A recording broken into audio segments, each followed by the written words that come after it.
बात करते हैं दूसरी और रिटेल इन्वेस्टर्स की फेवरेट कंपनी जोमेटो की, जो कि अब इटरनल बन चुकी है। सो वाई ओ वाई बेसिस पे सेल्स 183% से बढ़ी है। सितंबर 24 में 4799 करोड़ थी, सितंबर 25 में 13,590 करोड़ हो गई है।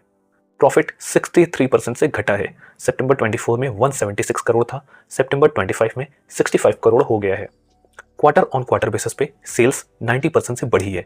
जून 25 में 7,167 करोड़ थी, सितंबर 25 में 13,590 करोड़ हो गई है। प्रॉफिट 160% से बढ़ा है। जून 25 में 25 करोड़ था, सितंबर 25 में 65 करोड़ हो गया है।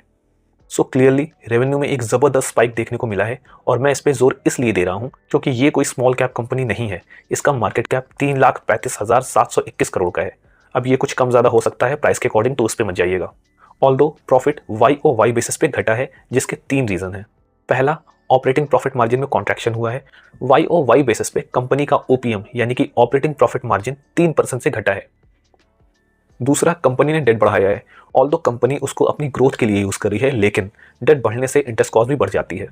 तीसरा, कंपनी ने अभी तक का हाईएस्ट डिप्रिसिएशन अपने पीएनएल में शो किया है, लगभग 76 करोड़ का।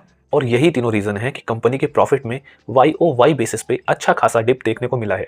ऑल्दो अगर हम क्यू ओ क्यू कंपेयर करें तो सेल्स में अगेन ग्रोथ देखने को मिला है, और एक अच्छी खासी ग्रोथ है। साथ ही साथ प्रॉफिट भी जबरदस्त ग्रो किया है। तो कंपनी ग्रो तो कर रही है, लेकिन जोमेटो को अगर फूड इंडस्ट्री में अपनी पोजीशन कायम रखनी है तो उसको अपने अदर पैरामीटर्स पे भी काम करना पड़ेगा, तभी वो इस इंडस्ट्री के इंटेंस कंपटीशन को बीट कर पाएगी।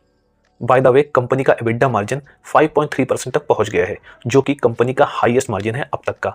एबिडा मार्जिन जिनको नहीं पता उनके लिए ये दिखाता है कि कंपनी कितनी इफिशिएंटली अपने रेवेन्यू से प्रॉफिट बना रही है। एक चीज और, कंपनी के ब्लिंकिट सेगमेंट ने एक्सप्लोसिव ग्रोथ दिखाई है। रेवेन्यू 1156 करोड़ से बढ़कर 9,891 करोड़ हुआ है, लेकिन फूड डिलीवरी की ग्रोथ स्टेबल हो गई है। तो अब ब्लिंकिट कंपनी का सबसे बड़ा रेवेन्यू कंट्रीब्यूटर बन गया है।